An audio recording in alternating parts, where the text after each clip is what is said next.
Hi YouTube.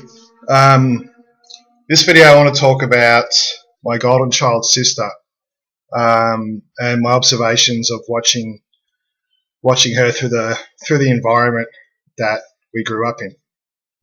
Um, uh, there are three children, well, adult children now, obviously, in my family. Me being the oldest, my sister's the middle, and my brother is the youngest. I'm as you know from the previous videos, I'm the scapegoat. Sister was the golden child. My brother was pretty much the lost child until another event happened, which I'll talk about in another video, to do with soul murder. my my sister was chosen to be the golden child because she was the child who mirrored my parents from an early age. She learned that she would get favourable treatment by copying their likes, their behaviour, their childishness, right? Also, on top of that, one of the reasons why she's chosen as well, my biological dad, Ray, is this. Enabler. He's a coward. He's the sort of narcissist that sits behind the scenes, who is, like my son and I talk about this. He's the sort of narcissist or the psychopath that makes other more overt cluster Bs his bitch. Basically, he pulls the strings on these people. He gets people who are more easier to control and manipulate to do his bidding, basically. And by doing this, he's able to sort of hide in the shadows or hide behind everybody else, and get other people to do his dirty work. So he keeps his hands clean. The cowardice of my dad is, he's a little boy who pretends to be a man. His power is financial, so money. It's also status to do with his job and that, and pretending to be like this patriarch of the family. And when in reality he's a dickhead. He's he pretends to be smart, but he's like the cerebral narcissist pretends to be smart because they're stupid. And that's exactly what he is. But he's very, very good at manipulation, brainwashing, indoctrination. To use like an analogy as far as a street fighter is concerned, he's the sort of person who will kick the shit out of somebody once they're knocked out on the ground. He's not the sort of person who will actually stand up righteously and justly to help somebody or anything like that. He's that sort of coward, like just a pussy, you know.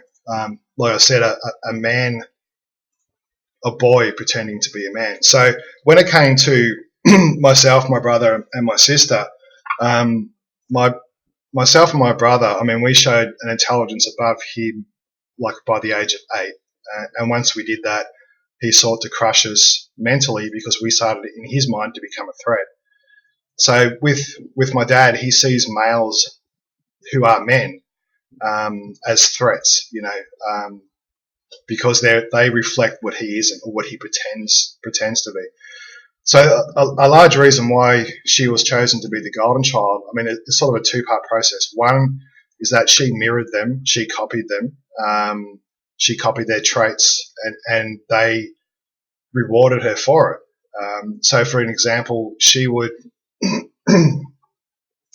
manufacture an argument, whether it was, you know, before the age of 12 or as a teenager, and get a response, and then blame, for example, with myself, blame me for it, and my parents would believe what she said over me every time. So she learnt that she could manipulate and get away with bad behaviour, which is the same sort of traits that, you know, that they have. So every step of the way, whether it was her liking, you know, the same songs, same music that they liked or whatever, but she learnt that if she copied them, then she'd get favourable behaviour. or favourable treatment, which kept her mentally stuck. On top of that, with narcissistic parents, sociopathic, psychopathic, whatever, they don't have a personality, that they have an identity instead. They have a character that they play. So there was no nurturing of her personality. There was no encouragement of her to be herself, but there was plenty of encouragement of her to copy them, to be like them. So she never grew up. Like, she never made it past the age of 10. She probably never made it past the age of 4 or 5 years old, to be honest. She never showed the behaviour that correlates when someone grows up. An example of that was watching her develop her false self. So my sister, Anna, when she was, one of my first recollections of seeing her do this, she's in late primary school, so like, I don't know, 10, 11, 12 years old, and she latches onto a friend. You know, it's interesting when I look back in retrospect at this. It's almost like an alien sucking onto the old Aliens movie where you have a parasite sucks onto a stronger host. What she would do, she had a friend, I won't name the person's name, but she had a friend in late primary school, and my sister starts copying her. Like, she starts copying like the way that she dresses and the way she wears her hair. And I mean, at that age, no big deal. You know, it's a sort of a fairly young child. But then later on in high school, she did the same thing, but then she took it to a higher level. She latched onto somebody else, and she started copying the way that this girl, and the girl that she latched onto in high school was a really nice girl, like physically attractive, a nice person, genuine person, talented, really talented with music. And my sister started laughing like her, started using the same words and expressions that she uses, started carrying her school bag the same way, started wearing her uniform the same. And I remember walking into the room one time, my sister's sitting there watching TV, and it's a comedy show. It's one of those comedy shows, you know, when something's funny is said, you hear the audience laughter in the background. So, you know, you're supposed to find that joke funny or whatever. I was sitting there watching her because I'm like, what the fuck is this? And a joke would be said, the audience would laugh, and my sister would do this laugh, and the laugh was her friend. It was a total 100% copy of the friend's laugh. But she's rehearsing, she's practicing, it's not her personality. She doesn't find this stuff funny, but she's learning when it's appropriate to laugh. And on top of that, instead of having her own laugh, because she's empty, right? Instead of having her own laugh, she's copying her friend's laugh. I remember watching her and thinking, what the fuck is this? Anyway, with the golden child, she has a history of latching onto people. This is going back then. She'd be friends with them for about a year, and then that friend would get rid of her, not out of discarding her or anything like that, but the friend would realise that there was something cuckoo about this bitch, and they would get rid of her. They would get away from her, because her true colours would start to come out, what she really was, or what she really is. So this happened quite a few times. It started in late primary school when I first noticed this. Then in high school. Then at about the age of, I think she was about the age of 14. My dad's a veterinarian, and he hired a new veterinarian nurse. And this lady was gorgeous, like aesthetically stunning. But more than that, her personality. I mean, this new employee of my biological dad was beautiful in every sense of the word. So She had a magnetic personality. She was fun to be around. She was smart. She was intelligent. She had the nice looks as well. She was just a beautiful, beautiful person. Anyway, here comes the alien, that suckerfish. My sister latches onto it, and this was the most. She sort of built up through the years with how she would copy people over a period of time. But this was the freakiest that I had observed with her. She dyed her hair the same color as this lady. She wore her hair the same way. She straightened her hair the same way. She wore the same clothes. She started listening to the same music. She started walking, like body language, walking the same. She started talking with the same mannerisms as this person. She became her. She literally took her identity and put it on like you put on a garment, right? And it was freaky to watch. She did it to the point where people thought they were sisters. That's how closely she mimicked and stole this lady's identity. So what I like, obviously now having woken up a few years back and been able to get to a reasonable level of healing and to be able to look back and analyze all this sort of stuff. What I was watching, I remember bringing it up to my mother. I said, Anna copies everybody, and my mother goes, "Oh, she's just searching for her identity." I remember at the time thinking, like, what? What does that mean? But now, understanding what a narcissist is, a sociopath, a psychopath, we know exactly what that means.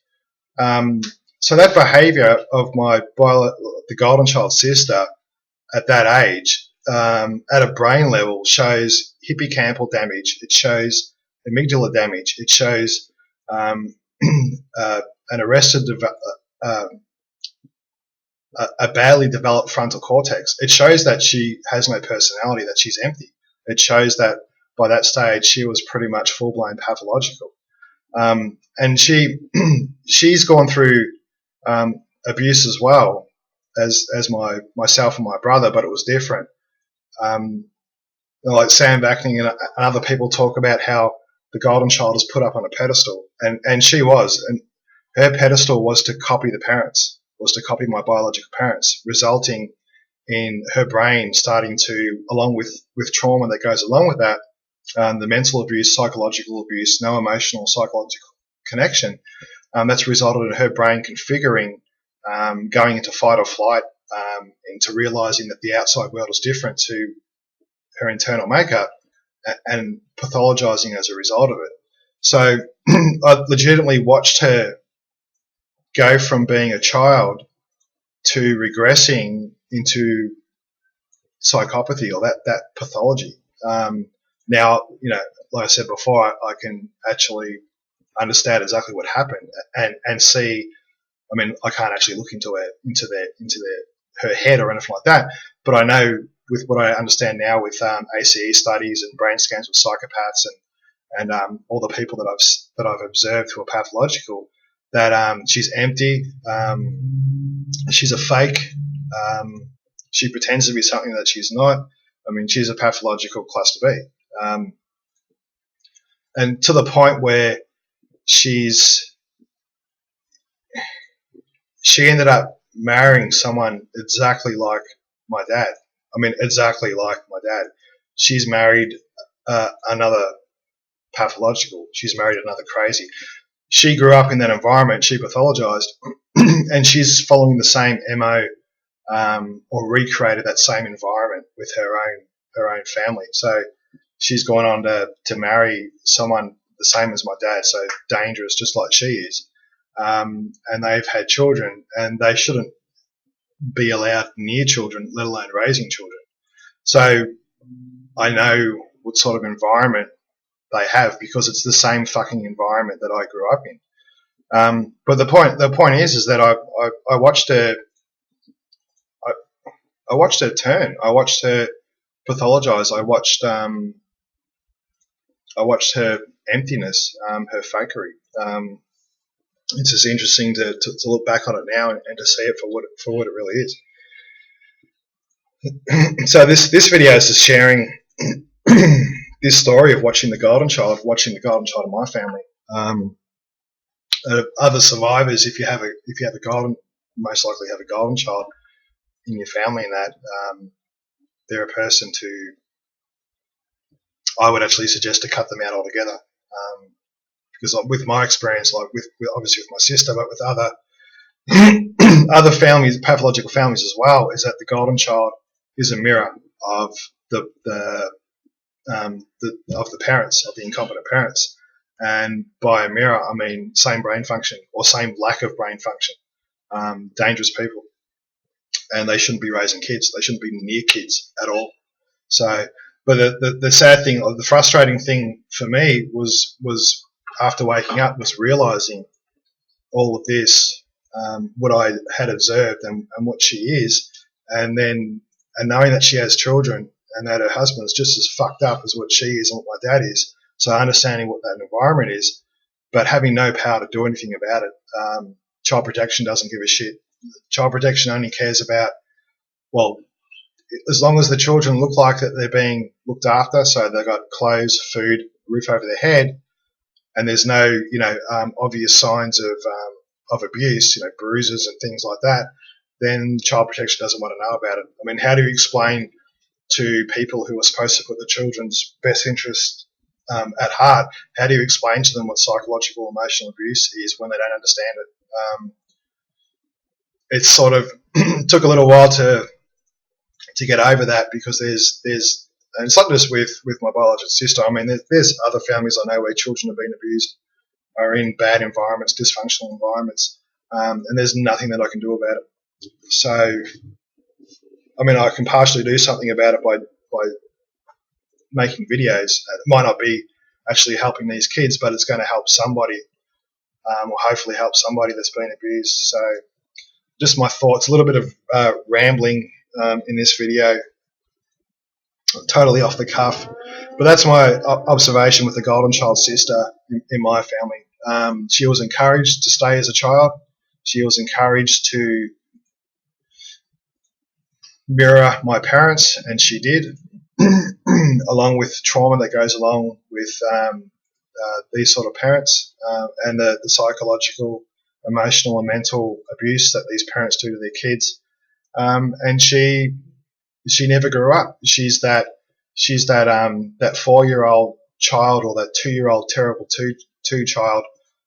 Mentally, her brain didn't develop at all. She has stayed as a vindictive, selfish, sadistic little bitch. And my son's laughing because he knows what I'm talking about. But yeah, she's the way she is, not because she was born that way. She's the way she is because my parents are fucking abusive, incompetent pieces of shit who should never have been allowed to raise kids or have kids or be near kids. So that's pretty much it for this video. I'm going to make another video soonish. I don't know if I'll do it today or not, but I'm going to contrast the difference between, or speak of the difference between, the way so that I've just spoken about the golden child sister and how she became the way that she is, how she pathologized. My younger brother was different. They killed him, soul murder. So I'll talk about that because I actually watched it happen. I watched them murder his mind and murder his heart and pathologize, and he pathologized as a result of it. But anyway, I hope this video helps. And something I've been thinking about recently, when it comes to healing as an abuse survivor and that sort of stuff, the most important person in your life is you. So put yourself first, put your healing first. And realize too, in this community, that there are people in the comment section, uploaders, there are people who don't know you but who love you, the way that human beings should love human beings, and I'm one of them. So put your healing first. I hope you guys are healing. I hope you're making progress, and And I'll speak to you again soon.